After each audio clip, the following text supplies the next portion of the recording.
All right, good morning, everybody. This is Randy Welch, the Executive Director for the National Wilderness Stewardship Alliance.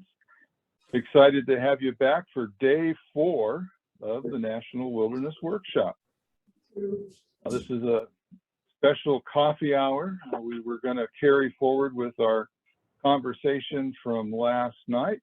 If you were here with us in the last session of yesterday, we had a panel Nathan Rigner had put together with Teresa Martinez, Sarah Hoagland, and Shaylee Facemeyer, talking about Indigenous wilderness stewardship and how to better incorporate tribes and tribal interests into our wilderness management.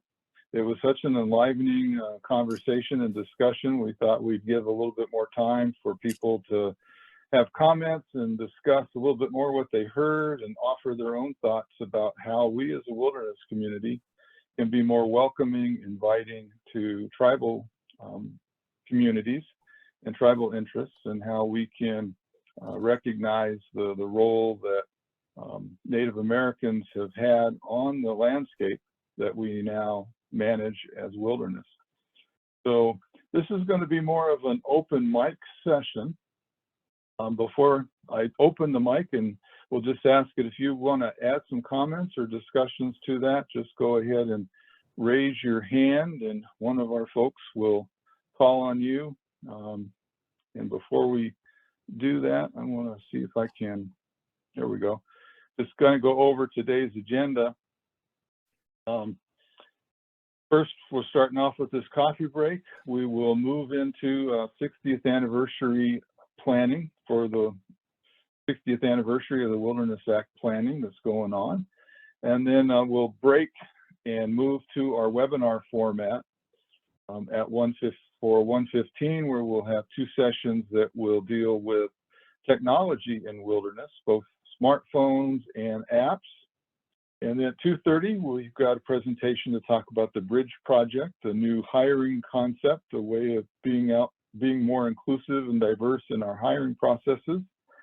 And at 4 o'clock, we have a session to dig more into how you locally can better understand the history of place with particular attention to Indigenous and Afro-American communities. And a great consultant will help us walk through what that looks like and how to go about doing it yourself. So, and if you haven't yet done it, I want to mention that we still have our little survey going about the biggest challenges that you face as an organization and that the National Wilderness Preservation System faces. If one of you guys would put that link into the chat, that would be great. And just ask that you go and take the 2-question survey. I will consolidate all the results and we'll have those posted sometime on Friday for everybody to look at. And we were getting a lot of great other comments as people were sharing what they thought were the particular challenges in their area.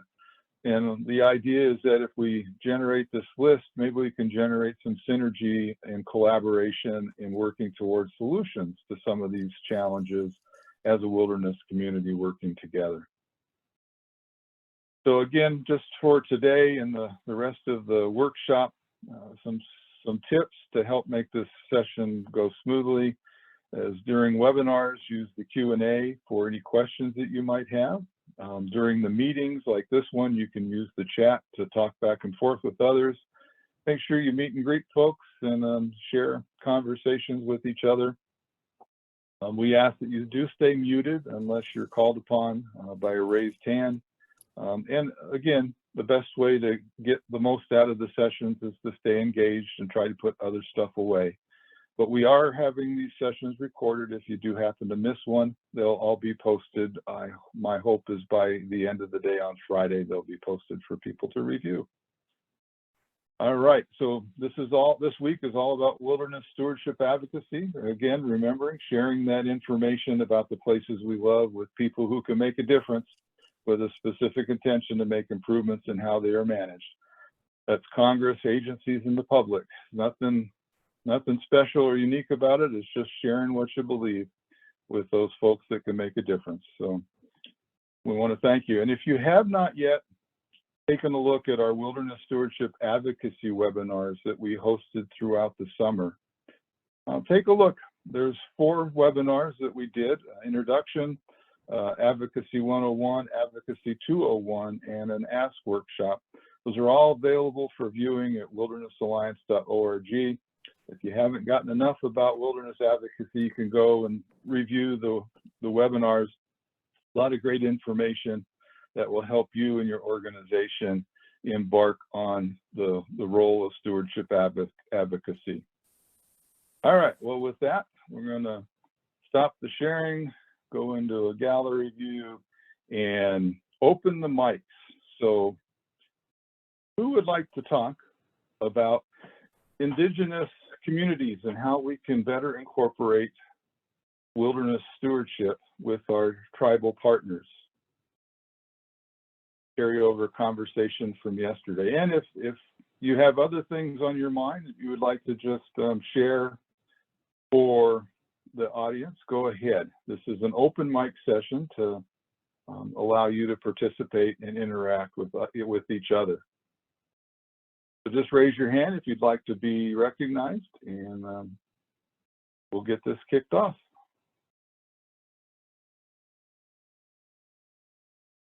I guess everybody, please take a sip of coffee to get woken up and energized this morning.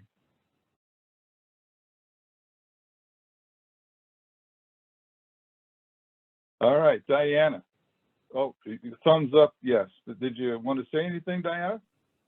Yeah, I thought I was raising my hand. Sorry about that. I'm on my phone, so the commands are a little different.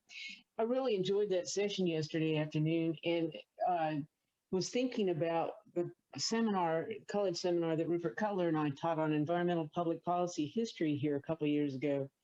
And I was referencing U.S. Census maps starting in the early 19th century. And I was really struck by the fact that all the area, I was curious what it would show about Indigenous people, and what it showed was nothing. The map showed that these were uninhabited areas. And I think that's really a significant example of the legacy that we're dealing with. Yeah, that's a good point. I know one thing that I was curious about and would like to learn more about is better understanding how widespread Indigenous practices were across the landscape. You know, just like today, cities and communities are located in certain locations, and population centers would vary. Hunters and gatherers would spread across the landscape in those days. So I know that there were probably hot spots where Native American practices were more prevalent than in other places. And so how do we tell the difference between, say, natural ecosystem processes versus landscapes that had specific Indigenous practices occurring on them? And how can we better understand that as we look to the future for our management? If anybody has any resources to share, that would be great. And if anybody else has other resources they'd like to talk about or share for expanding our understanding about Indigenous practices and how to involve Indigenous communities, please speak up.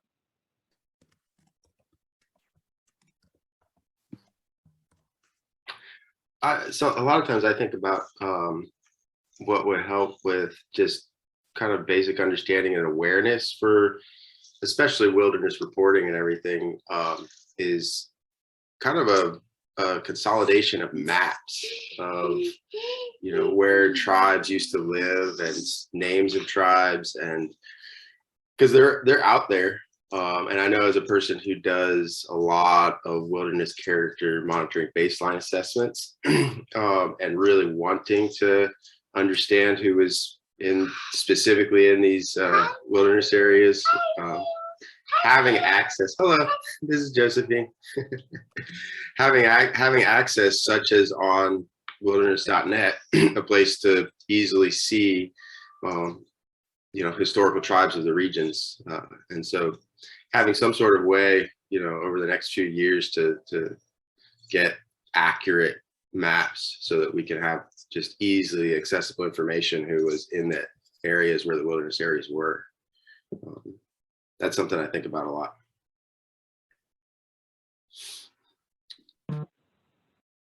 Yeah, Lisa Ronald is just joining us right now. And Lisa, I don't know if you heard the comment that Stephen had, but we're talking about access to materials that would help understand where Indigenous communities may have existed in the past.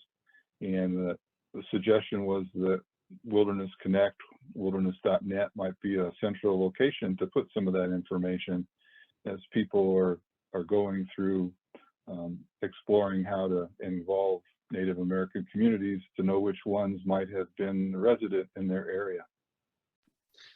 And as well, I kind of even misspoke about that.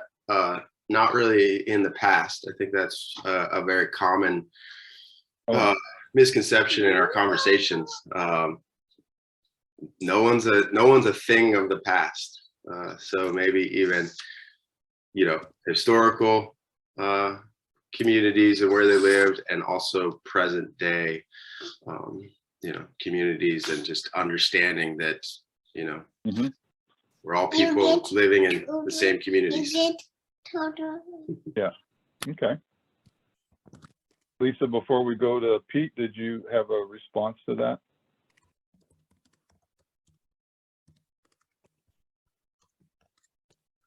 Well, I know you're here, but haven't. We'll get you later.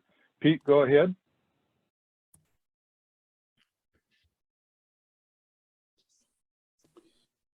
Yeah, I was slow on the finger this morning, Randy. Thanks. Trying to mute and unmute myself here. Hey, good morning, everybody. Enjoying the week.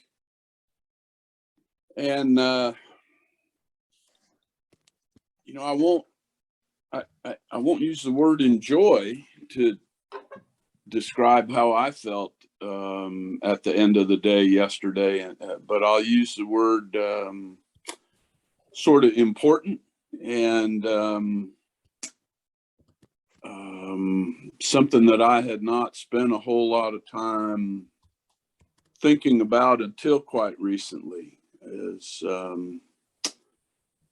the indigenous history on our landscapes, and sort of similar to Jedi. I had to remind myself, as Nathan did so well in starting us out, that it was okay to feel uncomfortable yesterday afternoon. And I definitely did feel some uncomfortableness or some discomfort. But very interested in diving in deeper and learning more, and appreciate the fact that, this week is not all about success stories and back claps. It's focused some on critical issues that confront us all, and that we may not find out any other way. So appreciate it. All right, thanks. Dan Abbey has got his hand up. Thanks, Randy. I just posted a link in the chat. USDA and the Forest Service have a Tribal Connections website that shows tribal lands throughout the United States. It's a good resource. It's one of many, but I just wanted to share that with folks if they have any interest. And then, also I wanted to acknowledge too that, the Wilderness Act sort of set the bar and was the original legislation. But over time, wilderness legislation has adapted. Probably one of the best examples is with ANILCA and what happened in Alaska.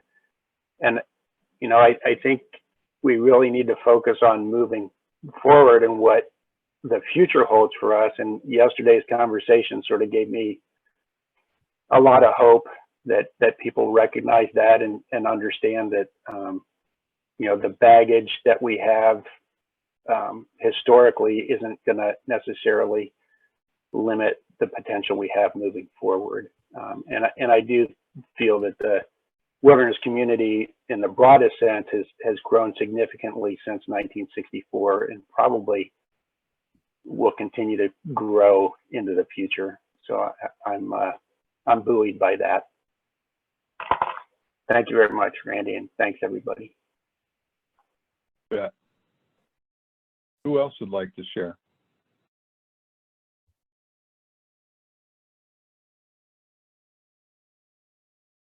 Click on that raise hand button and you'll get your chance in the spotlight.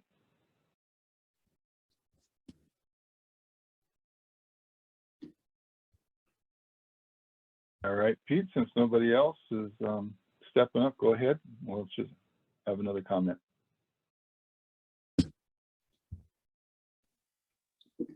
All right, thanks. You know, I guess the other comment or the thing that stayed with me from yesterday is I think we should, well, I think it behooves us to explore what was talked about working within the existing framework of the Act and not focus on changes to the Act due to the potential for unintended consequences. You know, one of the great strengths of the Act, I think, is how it has withstood the test of time so far, 50 some years. And it has withstood several attempts to amend it in ways that most of us participating this week would probably find detrimental. As a father of two daughters, that 60s era language and the use of the word man instead of a more inclusive term has been a topic of conversation in our house. But you know, I think there's some great strength into how the Wilderness Act has withstood at least 56 or 7 years so far. Thanks. All right, thanks, Pete. We still have time for a few more comments if folks would like to share.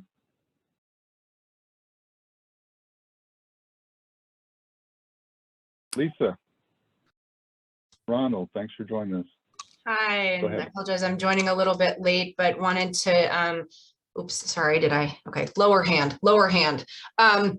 So you know, one thing that has sort of struck me about this workshop so far that I would love to see us embrace more as a community going forward, and that is that I feel like we have somewhat relegated our Indigenous and diverse voices to the places where they're advocating for themselves in our world.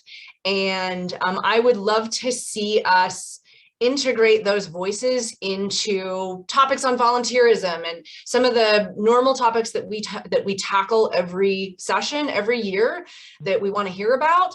But I would love to see us integrate those voices in more broadly across this learning opportunity, you know, for us as a community, so that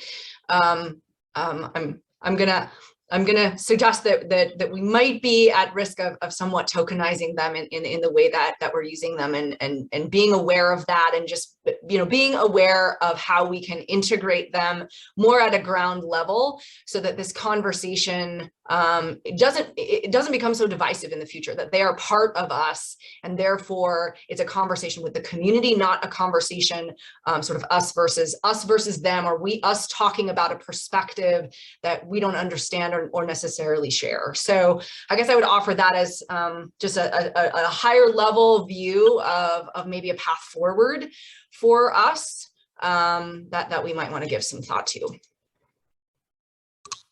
No, great comments. Yep, nothing intentional. I think we just need to figure out ways to expand our networks and expand our connections to people and to broader communities, because everybody is welcome. Yeah, I think a lot about that too. It seems like, you know, in this wilderness community, I mean, I'm looking at my screen right now and I see just a bunch of white people.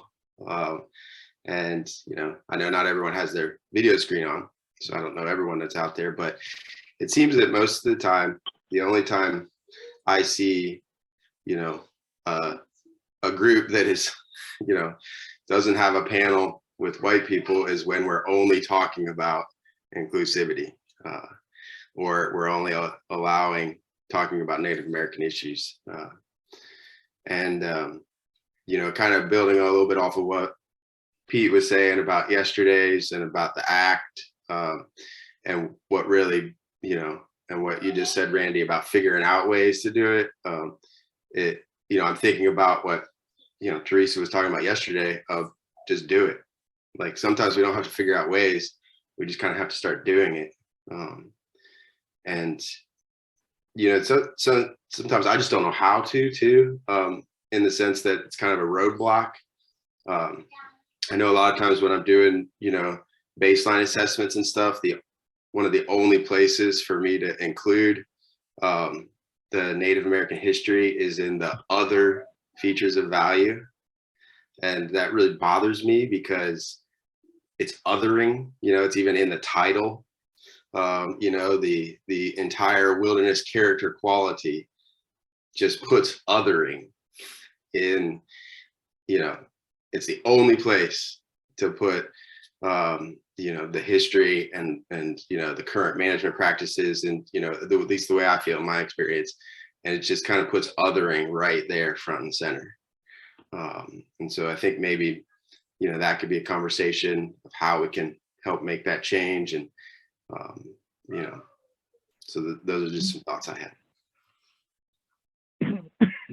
Well, Eric Sandino is in the audience, and so I'm sure he's taking notes, and we'll figure out some ways to improve that in the future.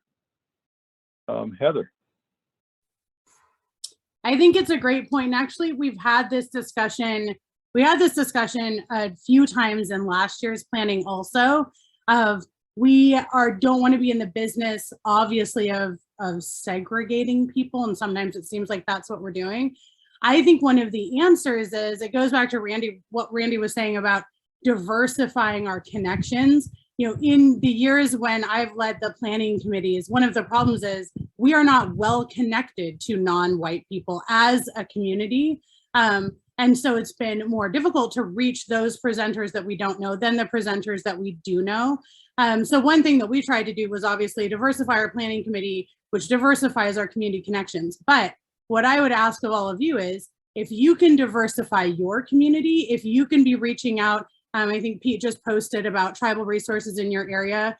If you can be reaching out to people who are not generally represented here, then when we plan a workshop, you can help bring those people forward. I think that's part of the issue of broadening our community altogether. Not one of us can do it. We all need to be working towards it. And I would just say, we're going to talk about this more tomorrow too, but what we're targeting for next year is to do our workshop on tribal lands and co-develop the workshop with a tribe and look at, as the theme track, kind of look at the spectrum of management between federal agencies and tribes and all of the options that exist within that spectrum.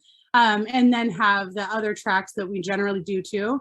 So that's what we're hoping to do. We're hoping to take this to another level, which is integrating actually a tribe into helping us plan, or a number of tribes into helping us plan. And if you have any thoughts about that, or if you have good connections, or if you have good places or people, please let me know, because we want to start, I think Lisa said this too, of starting from ground zero with a whole diverse community rather than trying to get people to come in for a one-off.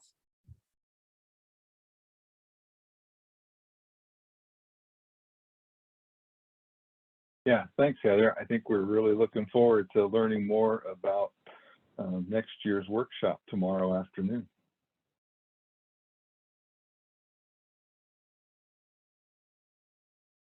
Any other thoughts or comments before we cut the coffee hour off and transition to our first session of the day? Yeah, Lisa, go ahead. I just want to commend you, Heather. I love that idea. And I will connect with you. I may have some connections to help you in that regard.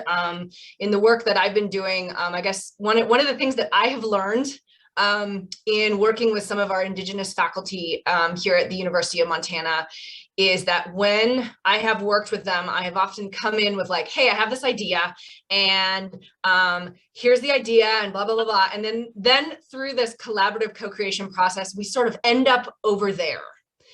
And I had to sort of realize that you know, I think if we come in next year thinking like, okay, we're going to do a workshop and blah, blah, blah, when you co-create, you may end up with something different. That's very different from anything that we've ever experienced before, and that we all have to be open to that. And that's what co-creation gets you.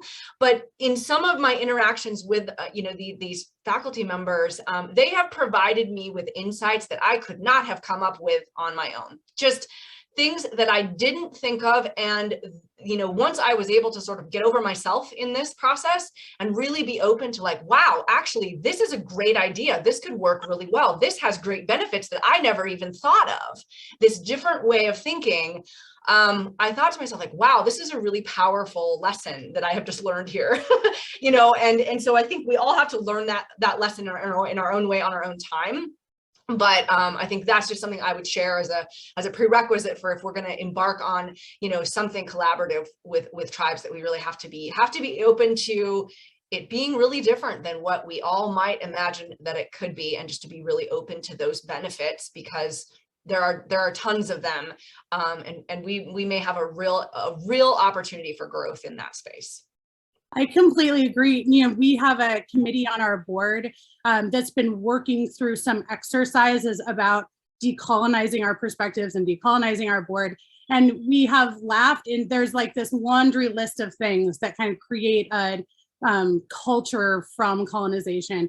And we've laughed at almost each one because it is so ingrained in what we're talking about. Even it's so ingrained in how a lot of us do business. It's so ingrained in how agencies do business. And so it really is looking at a whole different concept. And someone I was talking to about this concept for the workshop next year spoke about when he co-created an event with a tribe. And he said, you know, time was just totally different. We ended up spending 5 hours in the introduction ceremony, but it was great. We got so much from it. So I agree. And I think maybe that is some work we can tee up leading up to the workshop of how to let go of your expectations of what this is going to be and let it be something else, which is how we get to where we're talking about, which is how we change our own perspectives, even within the Wilderness Act, keeping the act the same, but how we behave differently and therefore can create a stronger community. Yeah, that's great. So Eric Sandino's got a comment, and then we'll transition into our first session. So Eric, go ahead. Yeah, thanks, Randy. And I'll keep this pretty quick knowing your time constraints. So, you know, obviously with wilderness character monitoring and wilderness stewardship performance within the Forest Service, there are some things we can look at to especially as it relates to native land acknowledgements, to bring things up front and not just have it in other. But that's going to take a little bit of time for us to address those. One of the things we are working on right now that a lot of people can do immediately is we are within the Wilderness Information Management Steering Team, which is one of the field-based groups within the Forest Service. We are developing a checklist related to how each wilderness can look at the narratives they have on Wilderness Connect. It kind of gets you thinking about what should be in there, what should not be in there, what are you missing, what could be included. So that's something we're addressing right now, and hopefully we'll have available here pretty quick. Just that everyone can go into Wilderness Connect, where they have the public-facing information related to the narratives for the wilderness, and see what you can do to improve those, to address all sorts of things. And so I'll be looking for that in the near future. But just so you do know that we are really starting to have those discussions related to wilderness character monitoring and wilderness stewardship performance as well. But until that checklist is available, I encourage everyone to look at your wilderness narratives on Wilderness Connect and start to look for ways to improve things. All right, thank you, Eric.